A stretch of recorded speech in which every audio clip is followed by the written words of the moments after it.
La limule est exploitée pour la fabrication de vaccins pour éviter les chocs septicémiques lors de l'injection. Que ce soit à des fins pharmaceutiques, alimentaires ou autres, notre océan est essentiel à notre survie.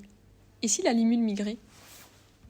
Bonjour, nous nous demandons comment le réchauffement climatique bouleverse les écosystèmes marins en abordant notamment les déplacements des espèces marines. À toi, Rania.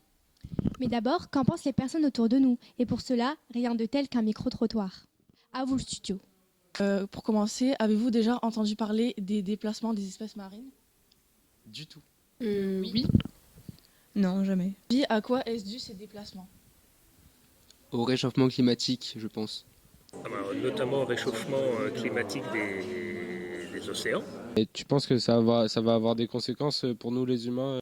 Je voyais plus les conséquences pour les espèces. Il y aura certainement moins de poissons. Donc on sera obligé de réduire notre consommation de poissons, j'imagine. Le réchauffement climatique et le déplacement des espèces marines. Qu'en pensent les experts ? Pascaline Bourguin, océanographe, et Grégory Beaugrand, directeur de recherche au laboratoire d'océanologie et de géosciences, affirment que les conséquences vont être importantes. Selon les experts, on observe une augmentation des températures depuis plus de 60 ans, de l'ordre de 2 degrés dans la mer du Nord et la Manche, alors qu'en moyenne, elle est de 0,8 degrés. Les conséquences sont énormes. La plupart des organismes marins ont une température qui varie en fonction de celle de l'environnement. On parle d'organismes ectothermes. Depuis les années 70, au niveau de la mer du Nord, on note une diminution de la présence de morues qui migrent vers le nord. D'après les projections, d'ici 2090, sur les côtes françaises, elle aura disparu en mer du Nord. D'autres espèces, favorisées par le réchauffement climatique, reviennent dans les eaux de la mer du Nord, comme le thon rouge ou l'anchois. Donc, la biodiversité est en train de changer sous nos latitudes.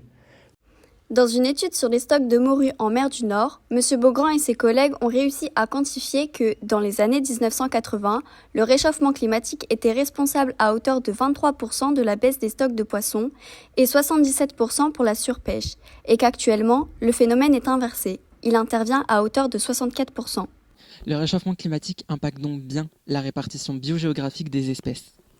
Et en ce qui concerne les humains alors ? Évidemment, ça va avoir des effets très négatif sur l'exploitation des ressources. Et ça c'est vraiment, ça a des conséquences géopolitiques importantes.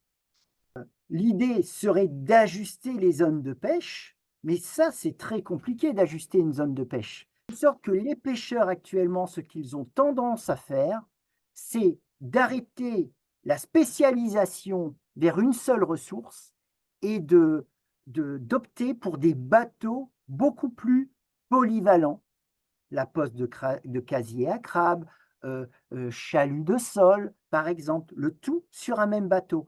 Il faudra établir des quotas de pêche stricts qui intègrent le facteur de réchauffement climatique et aussi réduire les émissions de CO2.